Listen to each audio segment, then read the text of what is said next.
في هذه الآونة التي يحصد الموت الناس حصرا فلا يفرق بين صغير ولا كبير ولا عظيم ولا حقير، فترى في كل ساعة وفي كل يوم الموت يفجع الناس في شبابه، الموت يفجع الناس في نسائه، الموت يفجع الناس في أصحائه، فلا ضمان لصحيح في صحته ولا لقوي في قوته ولا لشاب في شبابه.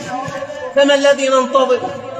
الذي تنتظره عبد الله، الذي يجعلك لا تعمل لهذه الساعة، الذي يجعلك لا تعمل لهذا الوقت. أتنتظر أن ينزل عليك الموت؟ أتنتظر أن تكون في هذا الموقف مكفنا مجهزا سيصلى عليك؟ وهذا آت لا محال.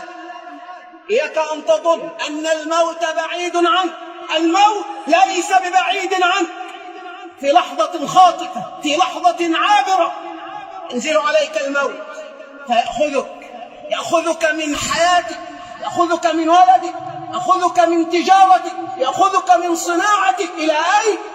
إلى حسابك، إلى عذابك أو ثوابك، إلى جنتك أو نارك. متى نفيق؟ متى نستيقظ؟ متى إلى الله رب العالمين نعود؟ عندما ينزل علينا الموت. الله رب العالمين يجعل الموت عظة للأحياء. الشيء الوحيد، الحقيقة التي أكثر الناس عنها غافلون، حقيقة الموت. كل الناس يعلمون أنهم سيموتون، ولكن ترى الأمل وترى الإنسان يعمل بزمان بعيد وكأنه لن يموت. ولقد رأينا والله إن كان يرفل في شبابه في لحظة خاطفة نزل عليه الموت، بل رأينا الموت في حياتنا، رأيناه في لحظات كنا نركب سياراتنا مع الناس فإذا بنا نعاين الموت، ولولا ستر الله وفضله لكنا بين المقابر. ولكن إنما هي المهلة، إنما هي العظة، إنما هي العبرة. علينا عباد الله أن نعود. الذي يتهاون في الصلاة متى يصلي؟ الذي يتهاون في الزكاة متى يزكي؟ الذي يسهر ليل نهار على المواقع الإباحية متى يرجع إلى الله رب العالمين؟ الذي يغتاب، الذي ينم، الذي يشوه أعراض المسلمين متى يتوب؟ يتوب حين ينزل عليه الموت، ولا توبة ولا أوبة. الله رب العالمين يمهلنا، والله رب العالمين ينذرنا. فإذا اتعظنا واعتبرنا تغيرت أحوالنا.